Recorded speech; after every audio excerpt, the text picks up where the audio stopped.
This is Hotel 9-1. We are going down in Sector Bravo, Tango 7-9er. Mayday, mayday!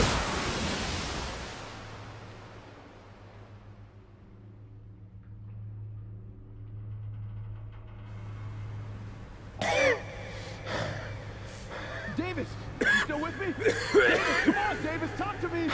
Frank, you okay? Shit! My leg! I'm bleeding! I need some help here! He's dead. They're coming! Kill those bastards. We gotta get out of here. This thing's about...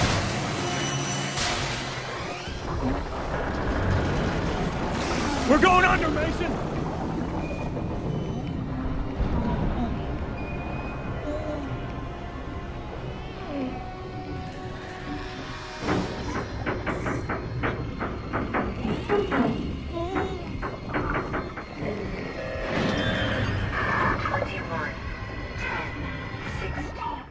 And hey everyone, so we're in the last level that officially takes place in Vietnam, and Reznov is still adorable character. Oh, also, when I first played this game, I didn't know how to get up out of the water to stab that guy correctly, and I ended up drowning about 5 times in the water because I tried to go to a different point than where the game intended me to go. That's a mistake, I shouldn't do that. Also, this level is actually what Jungle in Call of Duty's Black Ops multiplayer is based on, as you can tell from Pride Rock there. I'm going to use the 1911 for a few minutes, which we haven't seen yet, and I figured that'd be a good idea to use. Unfortunately, in the test run, it went much better than it did in the video, because I was getting headshots with regularity and not getting shot back. And when I came and did this, I got shot a lot more.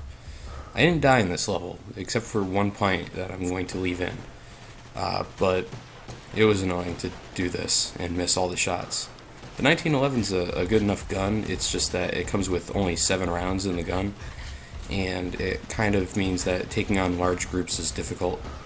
I don't use it a lot in multiplayer either because it's easily outclassed by the CZ, and you know, there's no good reason to use it after you get the CZ and extended mags. In here I pick up a Scorpion that I never use, and switch over my AK. Neither of those weapons will be used for the rest of this level. Yeah, whiskey go. And here's something I thought was pretty cool, is if you're running in the water, you go a little slower than if you were running in the on land. I try to show it off here actually.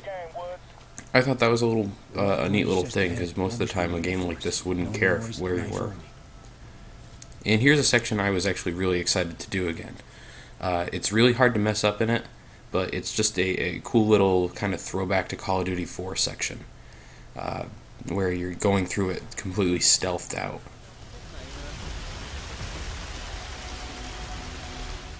So here we go. We're gonna go take these guys out. You can drown, like I said in the opening of the video, but it takes a long ass time. And actually your controller will vibrate to let you know you're getting close. And you can actually leave Woods underneath the water for a while if you feel like it. It's kind of funny. He won't drown. He's invincible. Some brutal shit. So I'll show it off, but you can switch to a gun in this section, but it's just stupid to do it because the game is pretty much relying on you going through this stealthily.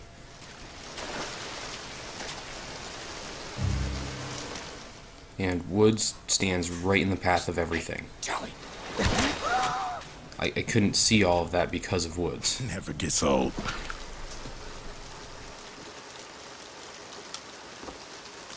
Mason, fill us in.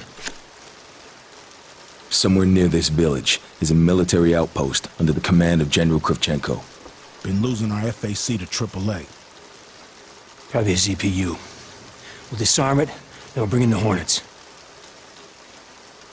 Whiskey team, you cover the bridge in East River. Mason with me on the west perimeter. Rendezvous point, the village, in 5 minutes. You got it? Whiskey team, on me. Later, boys.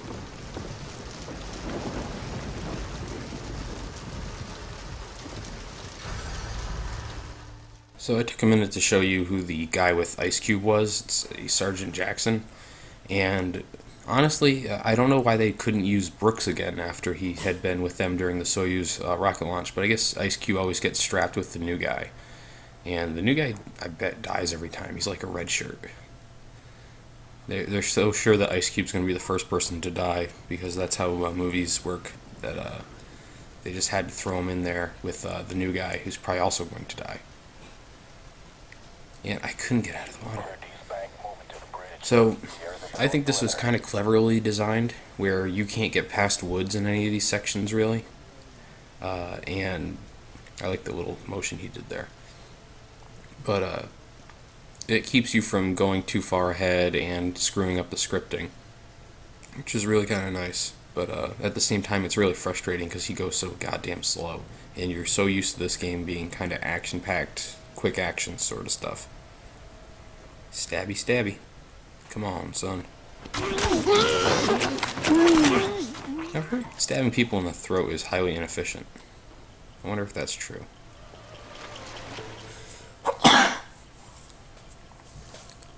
Alright, one more stab and we're out. Went right for the heart that time, huh? And that's pretty much the end of this section of the level. We're gonna get into a big firefight after we plant this charge and blow this place to hell. But,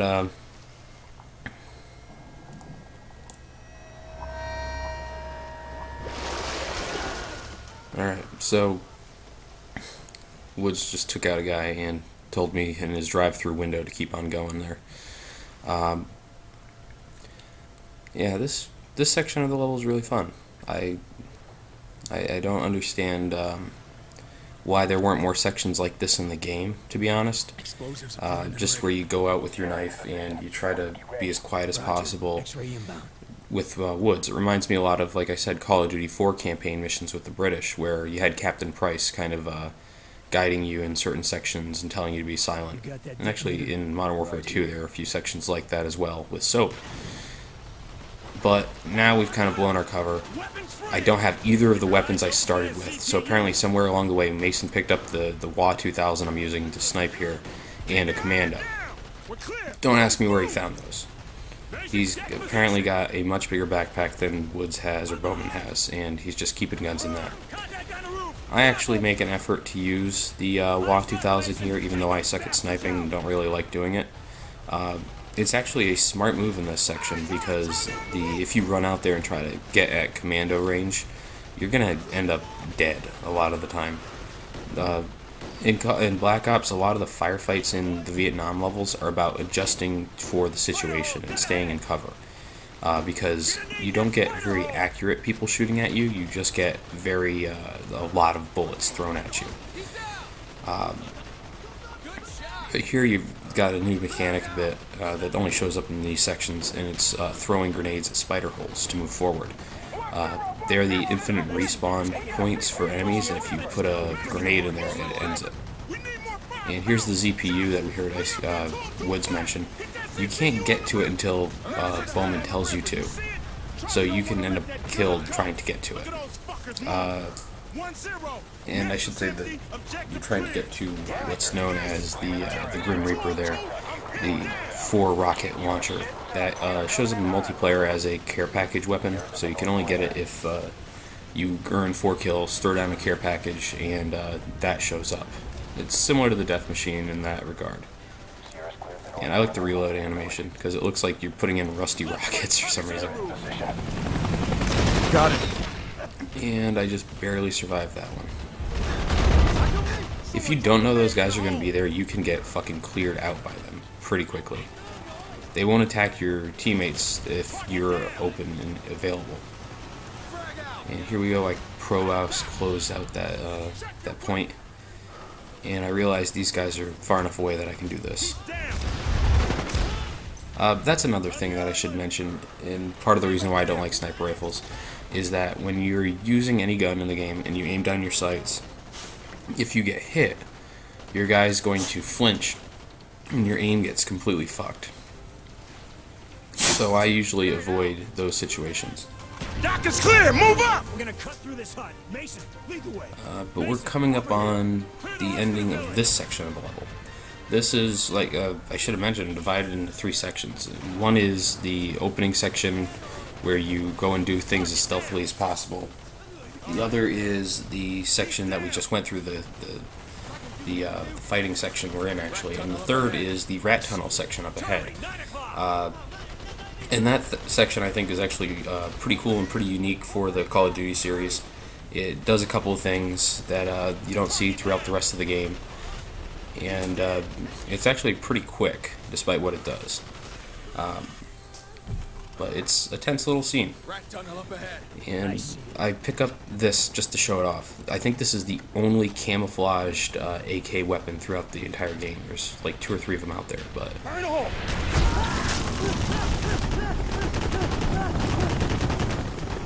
We have to clear this tunnel. I'll take it. Swift, with me. All right. I'll get the Hornet scouring the area. Let's move. Lima 9, this is X-Ray. Prep for recon sweep, 3K radius. Here, take this. Stay on it. We'll find your Kravchenko. You make it out of there alive. Bowman, point. Let's move. So, once again, we are using a flashlight and a pistol, similar to the Reznov mission, but this time we actually have things to fire on. Steady, Mason.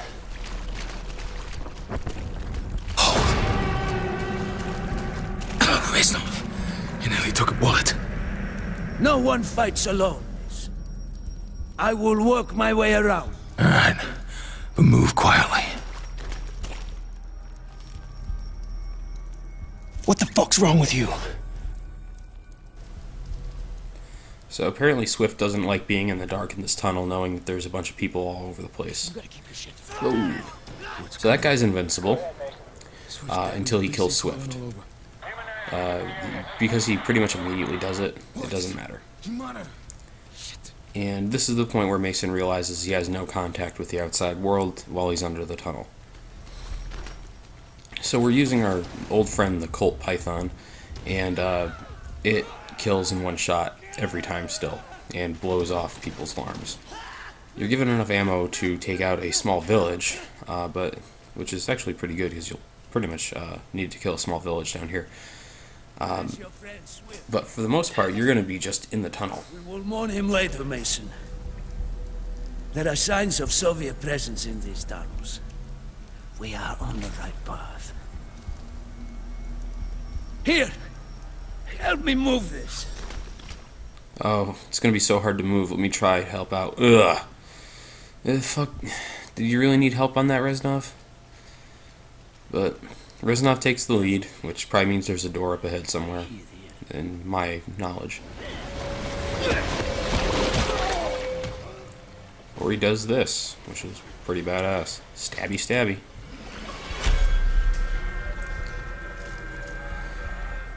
So I guess there's not a door up ahead. I guess you gotta make sure that everyone understands Reznov's a badass still. So in this section you can knife with your third arm, apparently, but I don't really show it off. Stab. So all you have to do through this section is to keep aim down sights and look out for signs of Vietnamese coming for you. If you die in this section, you're doing it wrong. And yeah, I mean, it's just normalized carefulness. And I like this section here because I go 4 for 4 on these guys. 1, 2. Oh no. Wait for it. 3, 4, 5. I went 5 for 5, son. Damn. Son of a bitch! Yeah, so Mason's apparently pretty cool with how I killed those guys, because he's like, son of a bitch, that was awesome. But this is pretty much the end of the level. There's not a lot of gameplay left. Actually, there's none. I'm just going to wait here.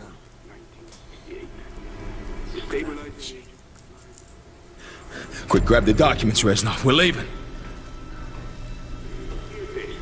On the local population have shown this to be the most effective strain of Nova 6 produced thus far.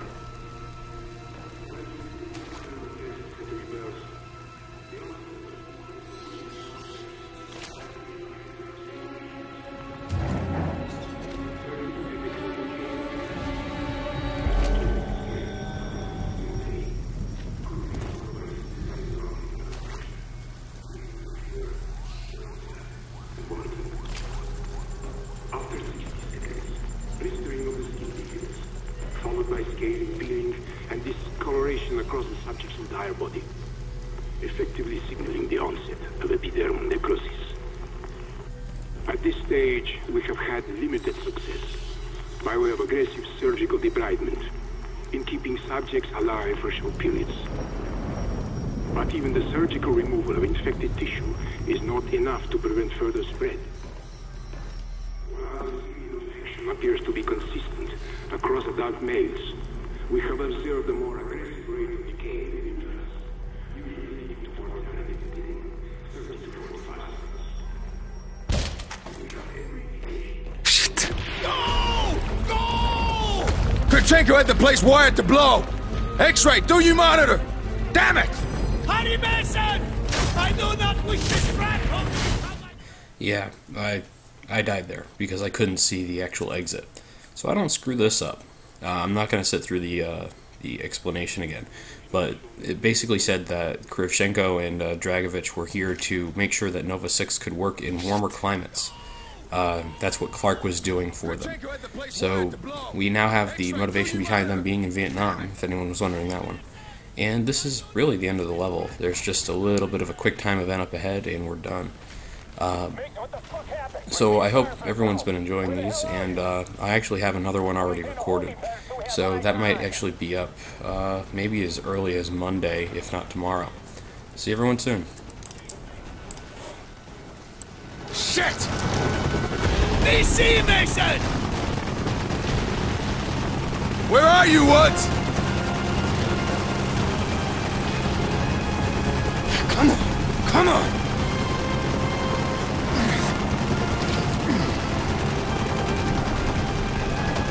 Let's get the fuck out of here!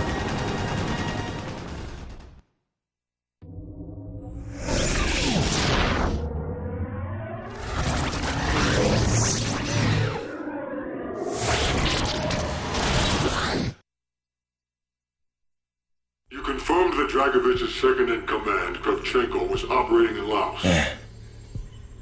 That Reznov said they killed more people than I could count.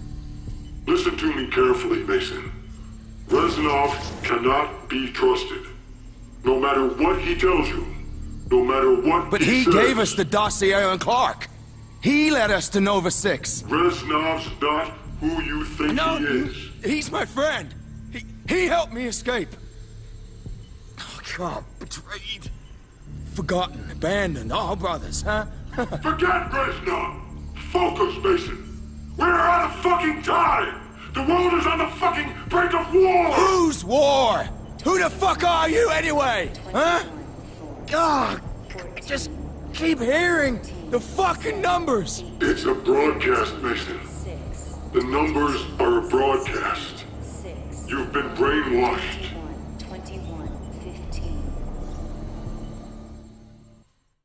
You were in the Mekong, heading north to Kravchenko's compound. You were heading for Laos. Laos. Kravchenko. The fucking psycho was spraying nerve gas all over Vietnam. I had to kill him. You understand? I have to kill them all. Laos, Mason. You were heading up the Mekong River into Laos. You received word from Jason Hudson. Handler. What did he tell you? Hudson. The CIA downed the Soviet cargo plane carrying Nova 6.